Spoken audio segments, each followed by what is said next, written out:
والسلام علی اشرف الانبیاء والمرسلین خاتم النبیین ابی القاسم محمد صلی اللہ علیہ وسلم وآلہ الطیبین الطاہرین المعصومین لا سیما بقیۃ اللہ فی الارض روحی وارواح العالمین لتراب مقدم حفظہ واللعنۃ الدائمۃ علی اعدائہم اجمعین من الآن الی قیام یوم الدین.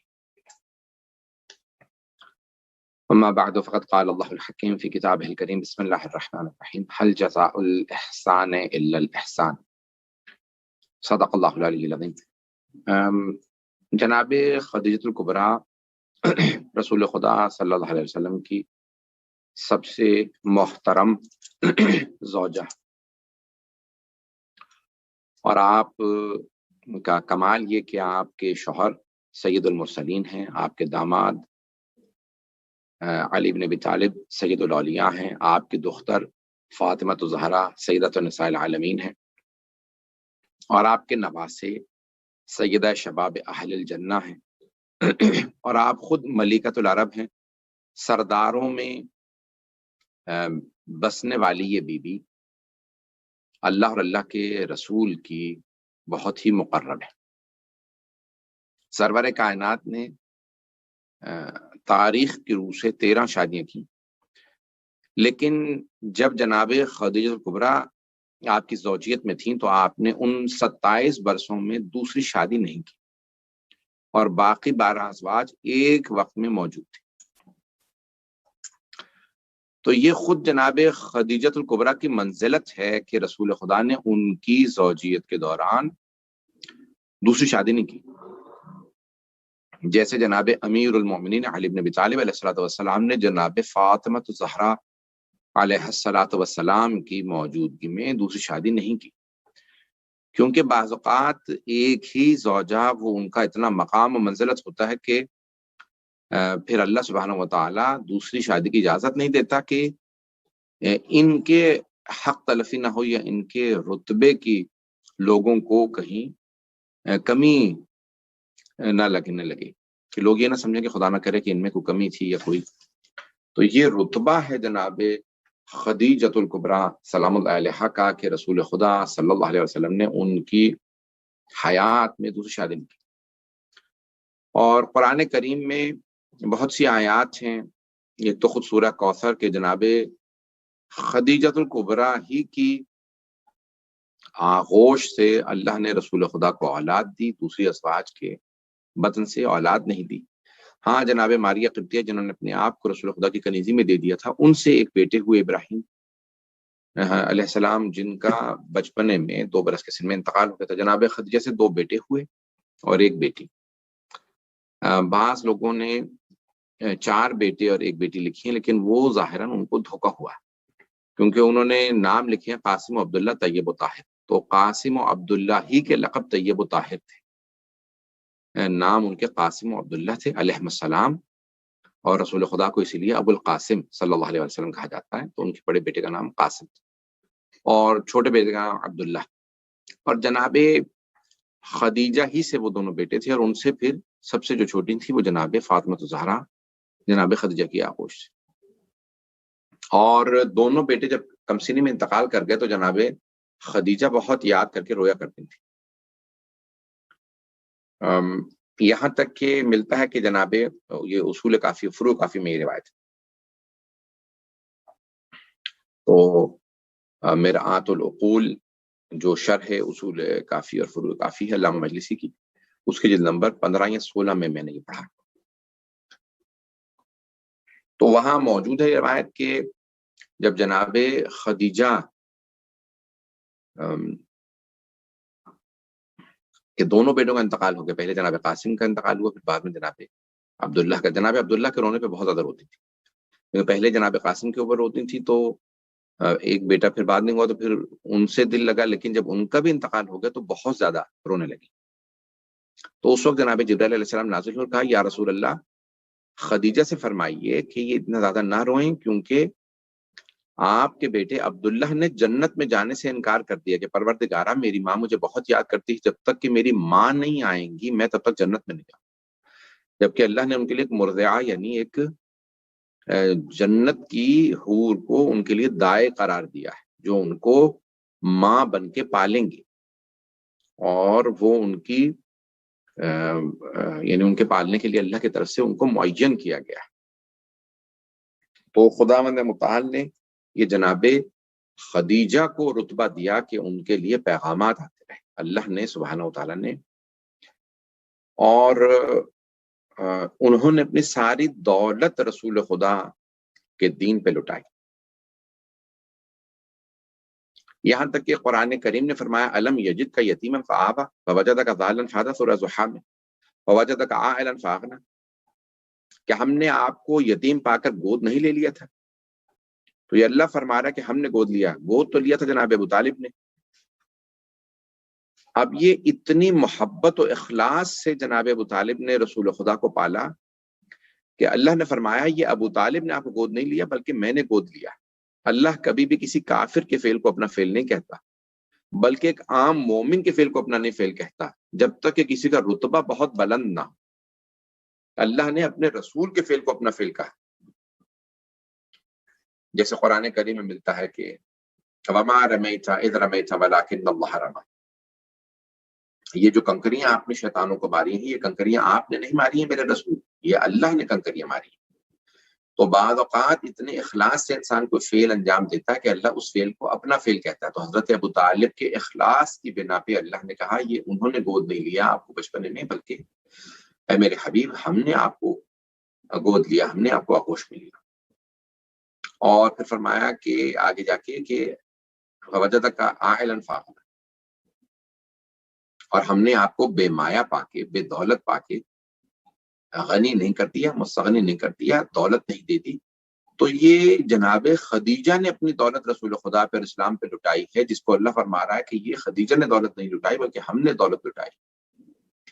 تو یہ دولت جو اللہ نے دی جناب خدیجہ کی شکل میں، یہ جناب خدیجہ کی دولت مند تو بڑے بڑے پیسے والے اور موجود تھے وہاں، ایسا نہیں ہے کہ عرب کے اندر پیسے والے نہیں تھے، بڑے بڑے پیسے والے، ابو سفیان کے پاس پیسہ تھا، اور بہت سے لوگ تھے جن کے پاس پیسہ تھا جو بعد میں جنہوں نے کلمہ بھی پڑھ لیا، لیکن یہ جناب خدیجہ کا امتیاز تھا کہ ان کی دولت تبلیغ اسلام پہ مصرف، ان کی دولت اسلام کی ترویج کے اندر استعمال کی۔ تو یہ بہت بڑا اللہ کا ایک جناب سید جناب خدیجہ الکبریٰ سلام علیہا کو یہ شرف ہے کہ ان کی دولت کسی بھی دین کی ترویج و آگے بڑھانے کے لیے 4 چیزیں بنیادی طور پہ چاہیے ہوتی ہیں کسی بھی تحریک کو بڑھانے کے لیے۔ آگے تحریک کے بانی کا با کمال ہونا،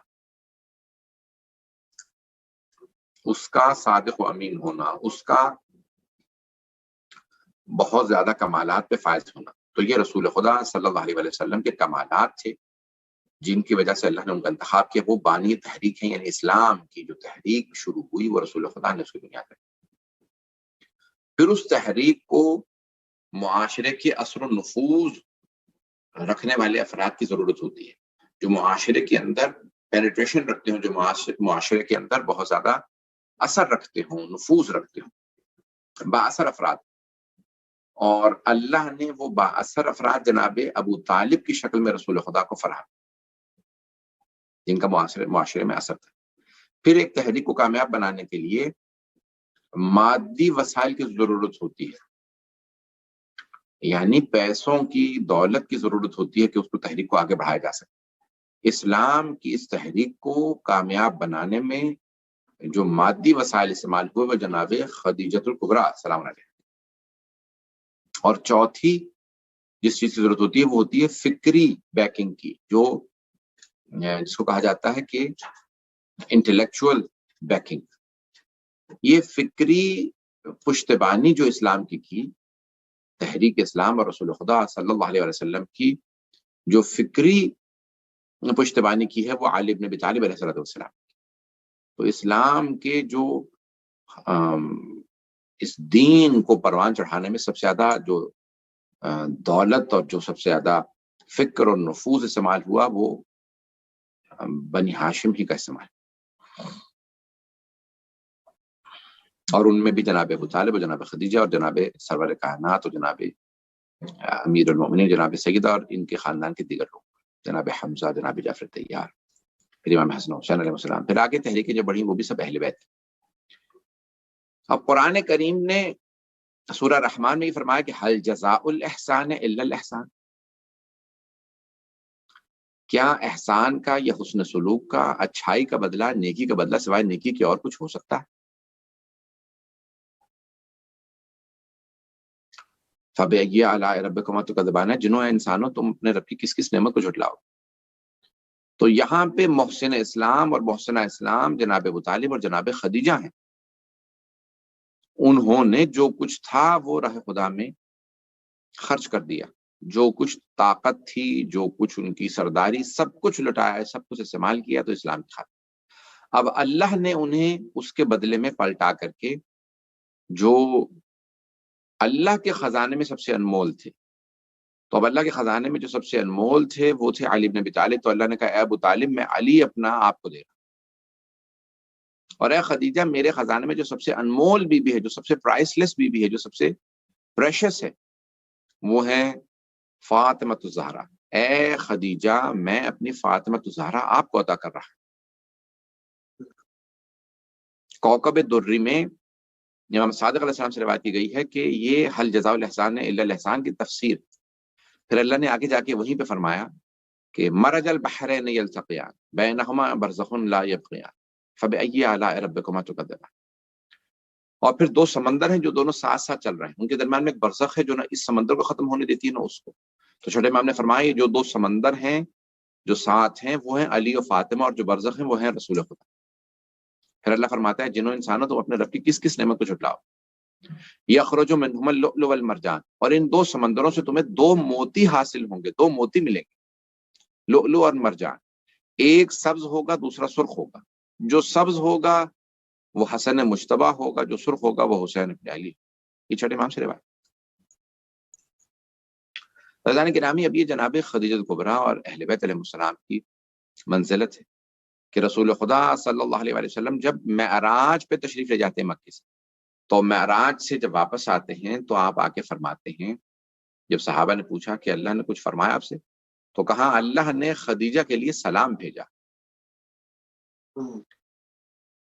تو اب جناب خدیجہ نے فرمایا کہ ان اللہ هو السلام ومنہ السلام والیہ یرد السلام، بے شک کہ اللہ ہی کے ناموں میں سے ایک نام سلام ہے، اس لیے تو بے شک اللہ ہی سلام، اسی سے سلام آتا ہے اور سلام پلٹ کے اسی کو واپس چلا جاتا ہے۔ یہ جناب خدیجہ نے بڑے پیارے انداز سے جواب دیا اور انہیں بشارت دی کہ ان کے یہاں فاطمہ الزہرا جیسی بیٹی کی ولادت ہوگی۔ سورہ کوثر کی تفسیر جو جناب فاطمہ الزہرا سلام علیہا ہیں اور امام حسن حسین اور یہ اہل بیت علیہ السلام ہیں، وہ جناب خدیجۃ الکبریٰ سلام علیہا کی آغوش سے وہ تفسیر پوری ہوئی۔ بہت سے مسلمانوں نے جناب خدیجہ سے متعلق بہت سی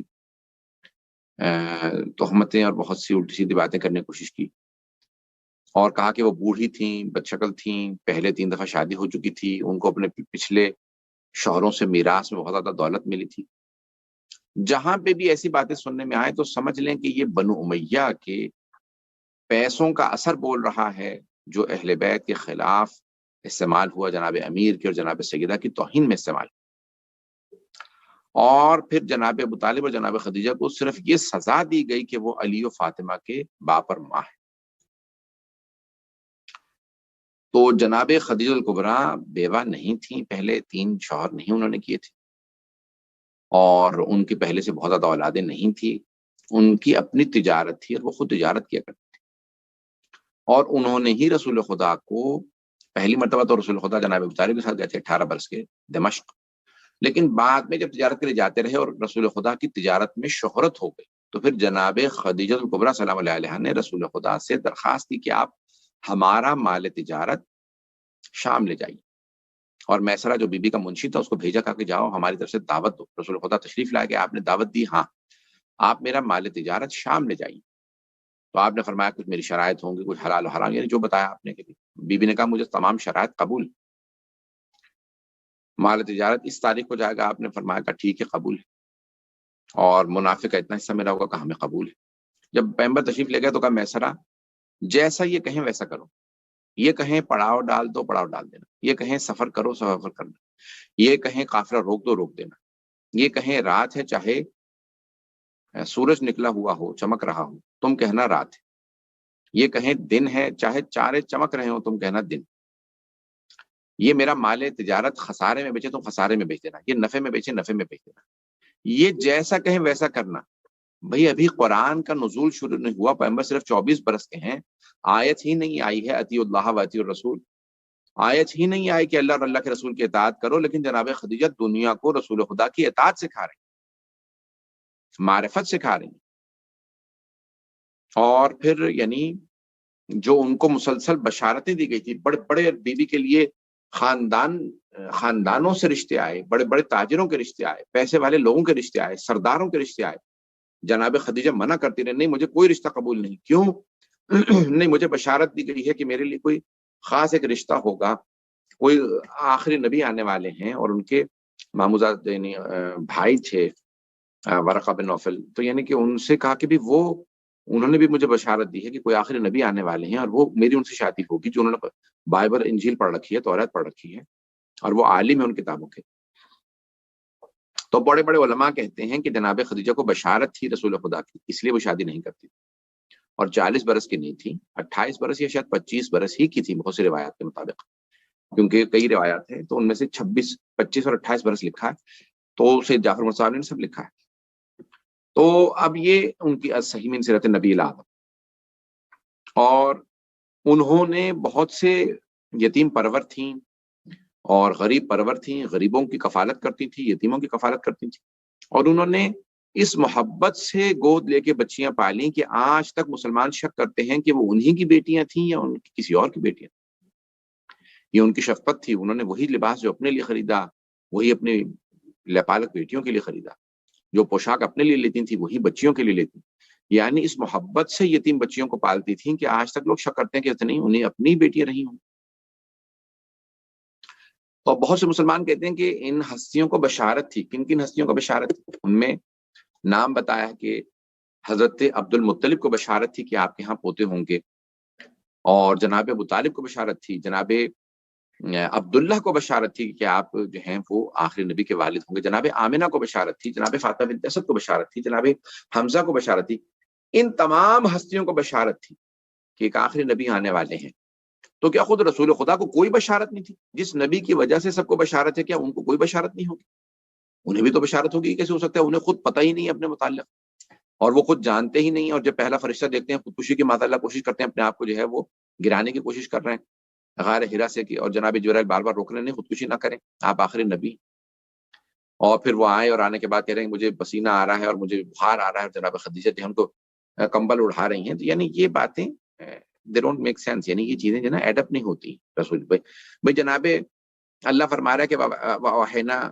یعنی اور ہم نے وہی نازل کی الی ام موسیٰ، حضرت موسیٰ کی ماں پہ، جناب موسیٰ کی والدہ نے تو کبھی بھی خودکشی کی کوشش نہیں کی، نہ گھبرائیں نہ ڈریں نہ کہا یہ کون ہے۔ تو کیسے ہو سکتا ہے کہ ایک وہ نہ نبی تھی نہ رسول تھی نہ امام تھی، ایک نبی کی ماں تھی، انہیں تو کوئی ڈر نہیں لگ رہا، وہ تو خودکشی کوشش نہیں کر رہی، وہ تو اپنے آپ کو دریائے نیل میں گرانے کی کوشش نہیں کر رہی، تو کیسے ہو سکتا ہے رسول خدا پہ وہی آئے وہ اپنے آپ گرانے کی کوشش کریں؟ تو یہ روایات جو ہے نا وہ ہمیں صحیح بخاری سے اور دوسری کتابوں سے ہمیں نکال دینی چاہیے مسلمانوں کو، تاکہ غیر مسلم جو ہے ہمارا مذاق نہ اڑائیں ان باتوں پہ۔ تو میں ایک روایت جو خود سے جعفر مرزا عاملی نے اپنی صحیح من سیرت نبی العظم جلد نمبر 2 صفحہ نمبر 125 میں لکھی ہے، وہ میں روایت پیش کرنا چاہتا ہوں کہ رسول خدا صلی اللہ علیہ وسلم نے جناب خدیجۃ الکبریٰ سلام علیہا کے لیے پیش کی، واللہ لقد آمنت بی اذ کفر الناس آویتنی اذ رفضنی الناس وصدقتنی اذ کذبنی الناس، کہ رسول خدا فرماتے ہیں کہ خدا کی قسم خدیجہ مجھ پر اس وقت ایمان لائیں جب لوگ کفر اختیار کیے ہوئے تھے، انہوں نے مجھے اس وقت پناہ دی جب لوگوں نے مجھے ترک کر دیا تھا، اور انہوں نے ایسے موقع پہ میری تصدیق کی جب لوگ مجھے جھٹلا رہے تھے، اور پھر ایک اور فرماتے ہیں کہ جب لوگ مجھے ابتر کہہ رہے تھے تو انہوں نے مجھے فاطمہ ان کے بطن سے اللہ نے مجھے فاطمہ، تو جناب خدیجہ نے وہ قربانیاں دی ہیں، اور پھر مسلمان جو مسلمان ہو رہے تھے، بی بی نے ان سب کو قرضے دیے، اور پھر جو مسلمان آ کے کہتے کہ بی بی میرا ابو سفیان کا میں نے قرضہ ادا کرنا ہے. بیوی نے کہا ابو سفیان کو بلا, تم نے میرے پیسے دینے؟ ہاں. یہ اس نے تمہارے پیسے دینے؟ جاؤ میں نے تمہیں اپنا قرضہ معاف کیا, تم اس کا قرضہ معاف کر دو. جتنے بڑے بڑے تاجر تھے, جتنے بڑے بڑے بزنس مین تھے, ان سب کو بیوی نے قرضے معاف کیے. وہ بیوی جو ملیکۃ العرب کہلاتی تھی, اپنے آخری وقتوں کے اندر ان کے پاس کفن کے پیسے نہیں تھے, اور وہ رسول خدا صلی اللہ علیہ وسلم کو وصیت کر کے جا رہی ہیں کہ یا رسول اللہ مجھے اسی پوشاک میں دفنا دیجیے گا جس میں جو میں نے پوشاک پہن رکھی ہے, کیونکہ جانتی ہیں یہ اس طرح کے الفاظ رسول خدا سے موجود ہیں, کیونکہ روزے کی حالت میں ہوں, کہ بھئی آخری وقت میں بھی جناب خدیجہ نے جو ہے کیا, پیغمبر فرماتے ہیں کہ میری آبرو رکھی, جانتی تھی کہ میرا بوائکاٹ ہوا ہے, میرا حقہ پانی بند ہے, میں شیب ابی طالب میں محصور ہوں, تو کہہ دیا نہیں مجھے اسی پوشاک میں دفنا دیجیے گا, مجھے اسی لباس میں دفنا دیجیے گا, کہ غسل و کفن واجب تھا, کفن نہیں دینا, نہیں اسی کفن میں دفنا. اور یہ نہیں کہا کہ میرا یہ شان و شوکت سے جنازہ اٹھائیے گا, کوئی مسئلہ نہیں, مجھے اسی لباس میں دفنا ہے. ان کے لیے کفن کے کہاں گئے وہ مسلمان, یہ جو اتنا زیادہ باتیں کرنے والے لوگ, کہ اتنی قربانیاں رسول خدا اور جناب خدیجہ نے دی. اور پھر اگر آپ دیکھیں تو جناب سرور کائنات صلی اللہ علیہ وسلم, جب ایک ام المومنین نے کہا مدینے میں, جب انہوں نے سنا کہ جناب خدیجہ کی کوئی سہیلی مدینے میں آ کے بس گئی, تو کہا کہ بھئی ہمارے گھر میں کیا پکا ہے آج. جناب ام سلمہ نے یا کسی اور زوجہ نے کہا کہ آج جو ہے ہمارے گھر میں یہ پکا ہے, کچھ بتایا کہ یہ چیزیں ہیں. تو کہا کہ بھئی وہ خدیجہ کی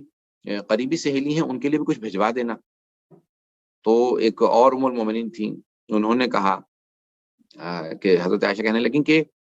آپ کب تک اس بڑھیا کو یاد کرتے رہیں گے کہ جس کے دانت نہیں تھے اور یہ اور وہ, یعنی ان کے خلاف بولنے لگے. اللہ نے اب آپ کو ان سے بہتر بیویاں دے دی جو آپ پہ ایمان لے آئی ہیں, اور جو ہیں وہ ان سے بھی زیادہ جوان ہیں, خوبصورت ہیں. رسول خدا نے کہا خدا کی قسم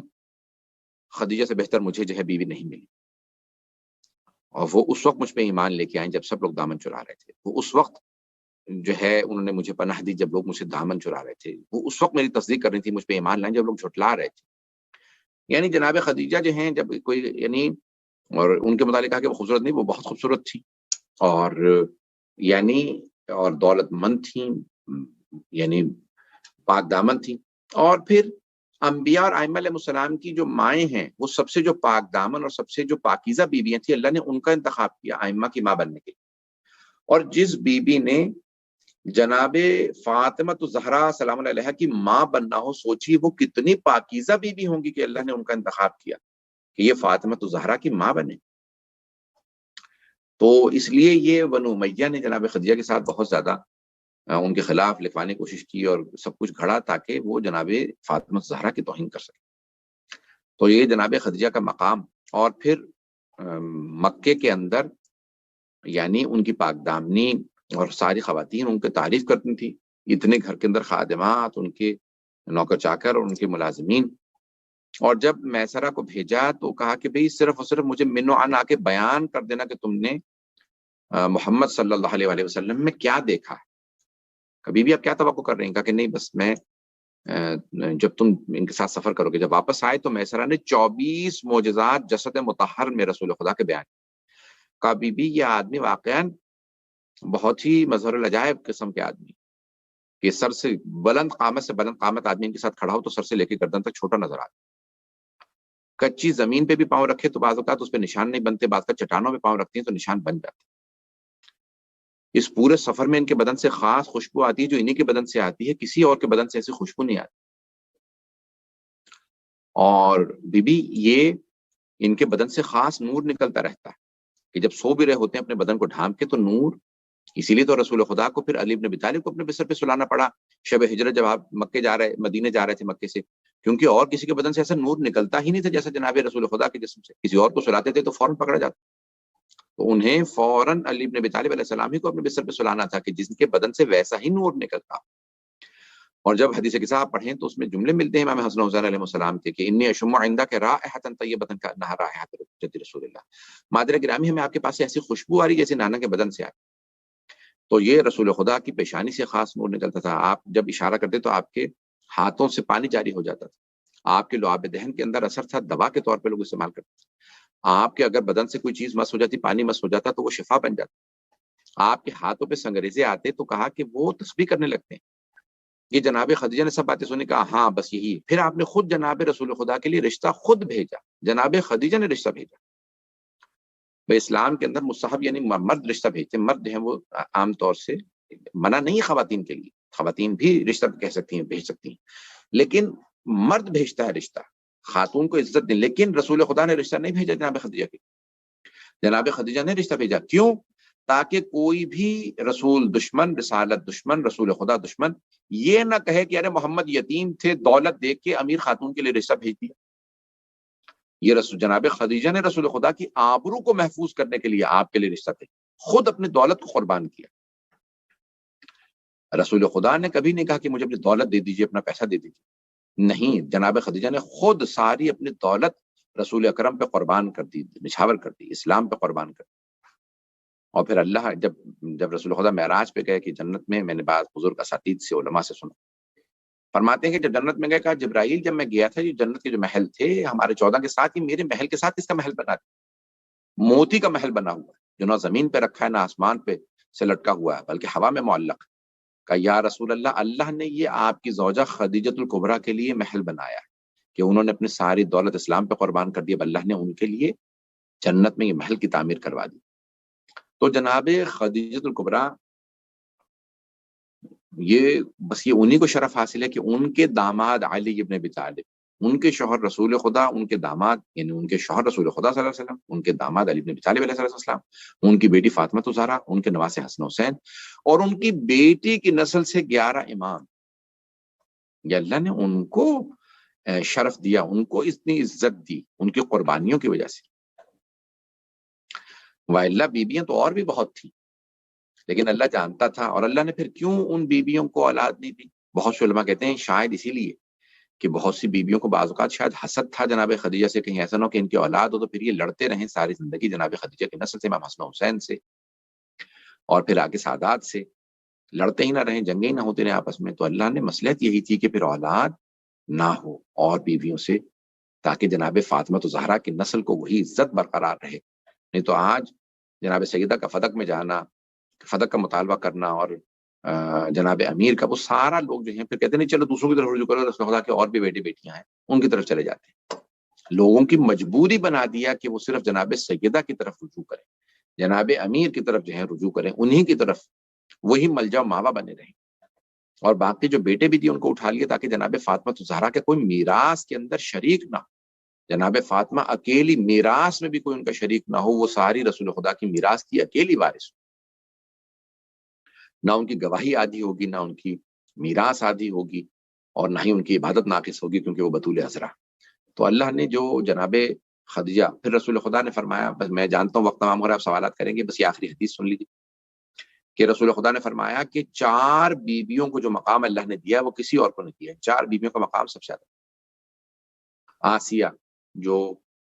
فرعون ملعون کی زوجہ تھی، حضرت مریم بنت عمران جو حضرت عیسیٰ کی ماں تھی، خدیجہ بنت خویلد جو جناب رسول خدا کی پہلی زوجہ تھی، خدیجہ بنت خویلد، اور فاطمہ بنت محمد صلی اللہ علیہ وسلم علیہ الصلوۃ والسلام، کہ رسول خدا کی بیٹی فاطمہ الزہرا سلام اللہ علیہا. اور فرمایا کہ ان میں سے جو چوتھی ہے وہ ان 4 میں بھی سب سے افضل ہے. تو یہ جناب فاطمہ الزہرا کا مقام اور عظمت ہے. اور ان کی ماں ہے خدیجہ جو ام ابیہا ہیں، جو بی بی اپنے بابا کی بھی ماں ہیں، ان کی بھی ماں خدیجۃ الکبریٰ.